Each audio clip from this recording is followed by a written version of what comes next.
Have you ever looked at your life and quietly wondered, is this it?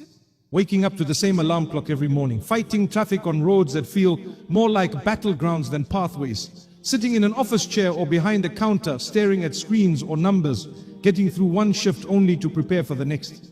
Then you come home too tired to even speak to the people you love. You sleep and it all starts again, 5 days a week, 50 weeks a year. Is this really what life was meant to be?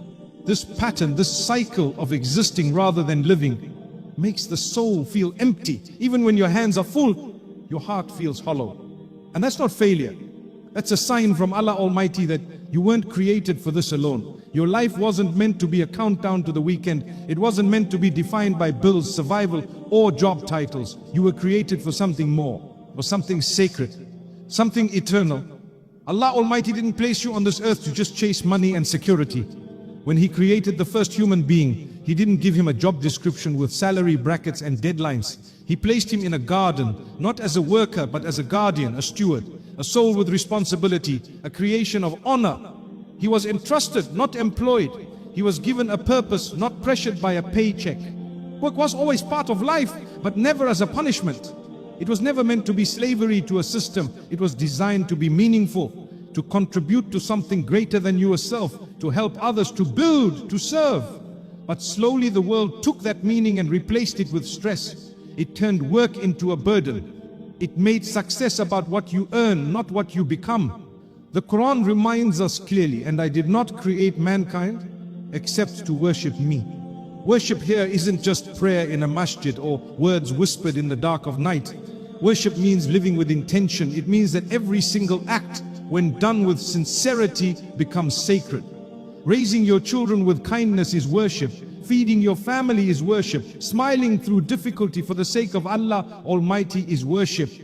Even working to earn an honest living becomes worship if your heart remains attached to Him, not to the money. But here's the problem. When you forget the reason why you work, the work itself becomes heavier. You begin to chase status. You begin to measure yourself through job titles and what others think of you. And the more you chase people's approval, the more distant you feel from your Creator. Because the soul cannot be nourished by promotions. It cannot be fulfilled by applause. It was never designed to thrive on worldly praise. It was designed to submit to Allah Almighty. The Prophet Muhammad, peace be upon him, said, Allah loves it when any of you does something, He does it with excellence. That includes your job. That includes every responsibility you carry. But it must be done with sincerity, with the intention to please Allah Almighty. When your intention shifts from survival to sincerity, even the same task feels different. The stress lessens, the heart becomes calm. The eyes begin to see the bigger picture. Look around you. How many people are physically alive but spiritually asleep? How many wake up only to endure the day, not to live it? They're not lazy. They're not careless. They're just lost in a system that promised comfort but delivered anxiety. Lost in a world that rewards speed but forgets meaning. And it's not their fault, it's just that no one reminded them. You weren't created for this. You were created for more than deadlines, more than duties, more than daily exhaustion. You were created to wake up with a sense of direction, to walk through life with peace, to know that your worth is not in your income, but in your intention. You don't have to quit your job to live this way. But you do have to change how you think. You do have to return your heart to the one who created it. You do have to pause in the middle of the chaos and ask, what am I really chasing? Is it numbers in a bank account? Or is it nearness to Allah Almighty? Is it approval from people? Forget your name the moment you leave the room. Or is it the eternal reward from the one who never forgets you, not even for a moment? You were not placed here to just survive Monday through Friday. You were created to live a legacy of sincerity, of love, of service, of faith. You were created to live a life that prepares you for something far greater. So today, pause, take a deep breath, and ask yourself, am I just surviving? Or am I living with the purpose Allah Almighty gave me? Because the moment you stop chasing survival and start walking in purpose, everything begins to change. Have you ever received something you thought would make you happy? A job you worked hard for, a promotion you hoped would bring security, a new title that others respected, yet found yourself still feeling empty. You got what you wanted. You succeeded in the world's eyes, but your heart, it still wasn't full. That's not failure. That's a reminder from Allah Almighty that your soul was not created to be fulfilled by worldly things. A career may provide income, but only your calling provides meaning. A position can fill your schedule, but only purpose can fill your heart. What you do from 9 to 5 might pay the bills, but it can never pay for peace. That kind of peace, deep, lasting, soul-nourishing peace, comes only when you start living for what you were created for. And that's the truth most people forget. You are not created to chase titles, you are created to walk in truth. The world tells you to build a resume, but Allah Almighty invites you to build a soul. The world celebrates promotions, but your Creator rewards sincerity. The world says, climb higher, but your Lord says, bow low. I say, indeed my prayer, my sacrifice, my living and my dying are for Allah, Lord of the worlds. This verse is the foundation of every believer's life. It means that everything you do, whether it's raising a family, working a shift, writing an email or standing in prayer, can become worship. It's not about what you do, it's about why you do it and for whom. Some people work in grand offices with high salaries, others sweep floors or deliver packages. But in the sight of Allah Almighty, it is not the position that matters, it is the intention, it is the heart. The person who works with sincerity, who speaks the truth even when it's hard, who helps others without expecting anything in return. They may be unknown to the world, but they are honored in the heavens. The Prophet Muhammad, be upon him, said, the most beloved of people to Allah is the one who brings the most benefit to others. That is your real job description. You were created to benefit, to serve, to bring light.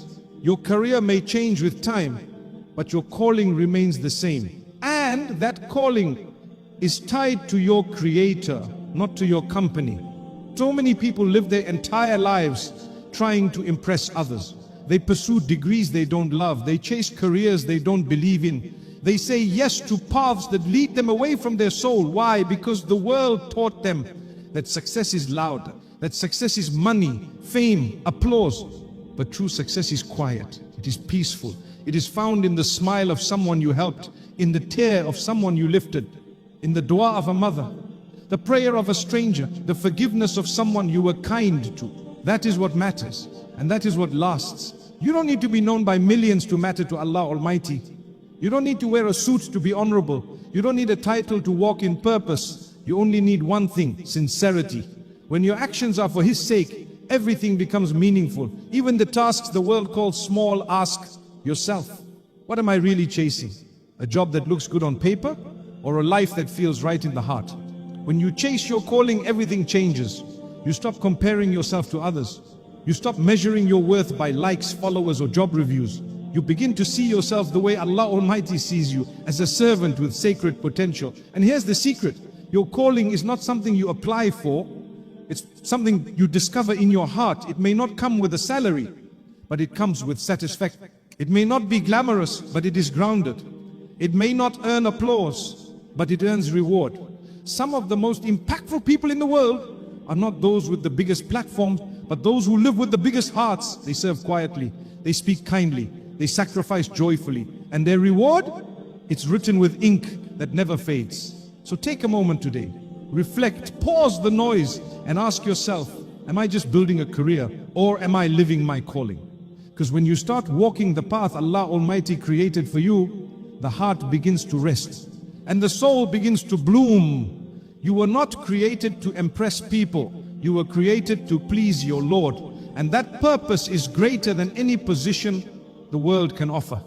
How many times have you checked your bank balance with anxiety? How often have you worried about a delayed salary, an upcoming expense, or the fear of losing a job? These thoughts don't just affect your mind, they weigh down your heart, your sleep, your peace. It feels like your whole life depends on a number, a paycheck, a payment clearing on time. But that's not the truth. That's not your real source of provision. That's just a system. The real provider is Allah Almighty, and He never runs out. It's easy to get caught in the illusion that our employers feed us, our jobs sustain us, and our business deals decide our future. But none of these are the source. They are only the tools. The one who writes your provision is above the heavens, and His mercy is not limited by contracts, clients, or company budgets. His treasures are vast, His planning is perfect, and His timing never fails. The Quran clearly states, indeed Allah is the best provider. This one verse, if deeply believed, can lift the heaviest burdens off your heart. It reminds you that no matter what happens in the economy, whether the stock market crashes, the business shuts down, or your job ends, your sustenance is still guaranteed by the one who created you. The Prophet Muhammad, peace be upon him, gave us a beautiful image when he said, if you were to rely upon Allah as He should be relied upon, He would provide for you as He provides for the birds. They leave their nests hungry and return. Birds don't have savings accounts. They don't work office hours. They don't have emergency funds. Yet they go out in the morning with trust and return in the evening with peace. Why? Because they live on the promise that Allah Almighty never abandons His creation. That promise is for you too. It's for the mother wondering how to pay for her child's school. It's for the man who lost his job after years of service. It's for the student struggling with fees. It's for the shop owner trying to survive one more day. Allah Almighty sees you, He hears you, and He already knows the answer to the worry that keeps you up at night. When you believe that your job is your provider, every shake in the system becomes a crisis. But when you believe that Allah Almighty is your provider, no crisis can shake your heart. You work not in panic, but in peace. You plan not in fear, but in trust. Because you know that the one who fed you in the past will feed you again, and better. Does this mean you stop working? No. It means you stop worshipping the work. You stop tying your worth to your wages. You begin to work with honesty, with dignity, and with detachment. You do your best, and then you leave the rest to Allah Almighty. There's something incredibly freeing about realizing that your salary isn't the final say, that your savings are not your safety net, that your employer isn't in control, only Allah Almighty is. And He has promised, if you walk in obedience, if you stay true to your faith, if you trust Him, He will provide for you in ways you never expected. We see this truth in every generation. Prophet Yusuf was thrown into a well, yet Allah Almighty raised him to rule a kingdom. Prophet Musa was placed in a river as a baby, yet he was returned to his mother and grew up in a palace. Maryam had no husband, no support, no wealth, yet Allah Almighty provided food directly to her. These are not just stories, these are signs. Signs that your provision was never in the hands of people, it was always with Allah Almighty. So the next time fear whispers, what if the money runs out? Respond with faith, even if it does, Allah Almighty will never run out. Don't build your peace on a salary that can be delayed, reduced, or taken away. Build your peace on the promise of the one who never forgets, never fails, and never withholds what is meant for you. Your provider is Allah Almighty, and He is enough. Have you ever felt like you were made for more than just following instructions? Like deep inside there's a voice whispering that you weren't created just to receive orders, meet deadlines, and survive week to week.